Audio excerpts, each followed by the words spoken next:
Au cours de la dernière séance, nous avons parlé de la très sainte Vierge Marie et nous avons essayé d'évoquer assez rapidement le tableau de sa vie jusqu'à son assomption au ciel. Attardons-nous maintenant, et quelques instants seulement, sur ce que l'on peut appeler les privilèges de la très sainte Vierge Marie. C'est-à-dire de ne plus simplement regarder le tableau historique de la très sainte Vierge, mais j'ai bien envie de dire de regarder le tableau spirituel, le tableau surnaturel de la très sainte Vierge. C'est-à-dire les grandeurs que Dieu a réalisées dans cette âme et les titres, finalement, auxquels elle a droit en raison de ces grandeurs. La très sainte Vierge a été choisie de toute éternité par Dieu et dans le plan divin pour devenir la mère de Dieu. C'est là le fondement de tous les privilèges de la très sainte Vierge Marie. C'est-à-dire que si l'on veut comprendre l'âme de la très sainte Vierge, si l'on veut pénétrer toutes les richesses de Marie, il faut retenir d'abord et avant tout, comme le fondement de tout, qu'elle est mère de Dieu. C'est parce que Dieu l'appelle à devenir la mère de notre Seigneur Jésus-Christ et la mère de Dieu, c'est donc en raison de cette mission que Dieu lui confie qu'il va l'ordonner de tous les autres présents. Et donc tous les privilèges, tous les titres, toutes les grâces que la très sainte Vierge Marie va obtenir de Dieu découlent de sa maternité divine. La très sainte Vierge est donc d'abord et avant tout la mère de notre Seigneur Jésus-Christ, mère de Dieu, qui a été conçue du Saint-Esprit, disons-nous dans le credo, est née de la Vierge Marie. C'est dans notre credo. Et en raison de ce privilège vont découler beaucoup d'autres grâces, beaucoup d'autres privilèges. Le premier, si l'on peut dire, dans l'ordre chronologique, c'est ce mystère que l'on appelle l'Immaculée Conception, dogme qui a été défini en 1854 par le pape Pie IX. L'Immaculée Conception, c'est cette vérité qui consiste à dire que la très sainte Vierge a été conçue sans le péché originel.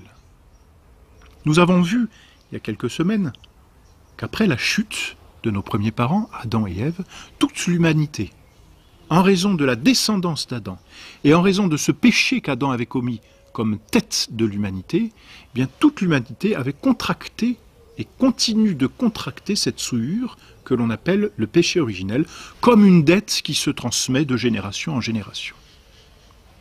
La très sainte Vierge a échappé, elle a été préservée du péché originel. La très sainte Vierge n'a pas contracté la souillure de ce péché. Elle descend d'Adam et Ève, certes, mais Dieu l'en a préservée, par anticipation.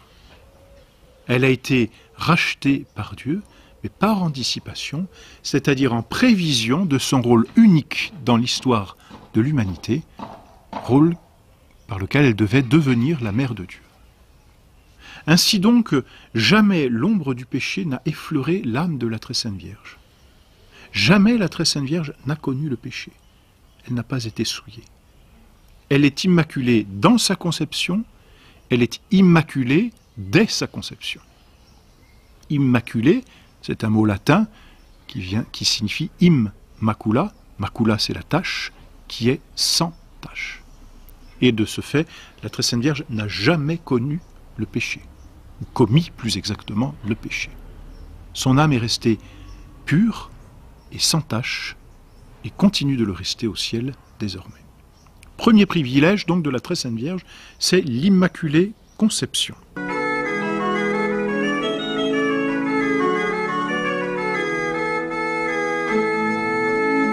Deuxième privilège qui découle, si l'on peut dire, de cette Immaculée Conception, c'est sa sainteté, une sainteté immense, sainteté dans laquelle elle a cru en permanence. La très sainte Vierge est très sainte, comme on le dit, très sainte Vierge. Et du reste, on en a une confirmation par l'ange Gabriel qui lui apparaît et qui lui dit « Je vous salue, pleine de grâce. C'est ainsi que nous répétons ces paroles dans le Je vous salue Marie. Je vous salue Marie, pleine de grâce. C'est là signifier la plénitude de grâce qui était dans l'âme de la Très Sainte Vierge et qui découlait de son immaculée conception. Dès le premier instant de sa conception, non seulement la Très Sainte Vierge n'a pas contracté la souillure du péché originel, mais elle a été remplie de grâce et d'une plénitude de grâce immense. C'est donc le deuxième privilège de la Très Sainte Vierge, c'est cette plénitude de grâce. Le troisième privilège, nous l'avons rapidement évoqué dans le dernier cours, c'est sa virginité perpétuelle. Marie est restée vierge avant, pendant et après la naissance de son divin Fils. C'est ainsi que l'avait prophétisé le prophète Isaïe. Une vierge concevra et enfantera. Et puis nous le disons dans notre credo, est née de la Vierge Marie. Et le mot a son sens. Ça n'est pas qu'une figure. Et alors il faut bien comprendre que la Très Sainte Vierge est restée vierge après, c'est-à-dire qu'elle n'a pas eu d'autre enfant. La Très Sainte Vierge n'a eu que notre Seigneur Jésus-Christ comme fils. S'il est appelé premier-né, cela ne signifie pas qu'il y a eu d'autres naissances après. Mais cela signifie en tout cas qu'il n'y a pas eu de naissance avant.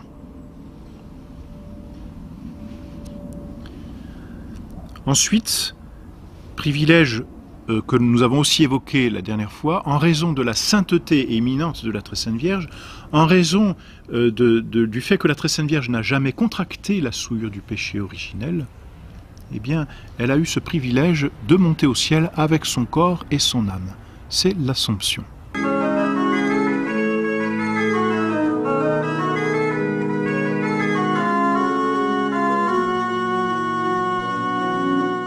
Le bon Dieu n'a pas permis que son corps connût la dégradation de la mort, à cause de la sainteté, dans laquelle elle a toujours vécu.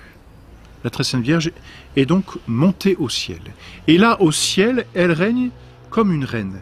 Et donc, après ces privilèges qui ornent l'âme de la Très Sainte Vierge et qui découlent de sa maternité divine, pour elle, eh bien, la Très Sainte Vierge a obtenu d'autres privilèges qui découlent toujours de sa maternité divine, mais qui nous concernent et qui retournent vers nous. Et l'on voit comment l'incarnation est ordonnée à notre salut, et l'on voit comment le bon Dieu se sert de tout ce qu'il prend dans son mystère de l'incarnation pour notre salut. Le bon Dieu se sert de la Très Sainte Vierge pour être sa mère, mais en même temps, il nous en fait profiter. De telle sorte que désormais, la Très Sainte Vierge est aussi notre mère. Nous sommes les enfants de Marie. Et sur la croix, lorsque Jésus, avant d'expirer, donne la Très Sainte Vierge à Saint Jean, en disant « Voici ton fils », et Saint Jean à la Très Sainte Vierge, il donne tous les hommes. C'est-à-dire que désormais, nous sommes tous les enfants de Marie. Et la Très Sainte Vierge a pour nous un amour maternel, véritablement maternel. Elle devient notre avocate, et nous l'implorons souvent, dans le Salve Regina par exemple, cette belle petite prière, Advocata Nostra, nous disons, notre avocate. Et quand nous disons le Je vous salue Marie, nous disons, priez pour nous, pauvres pécheurs, maintenant et à l'heure de notre mort.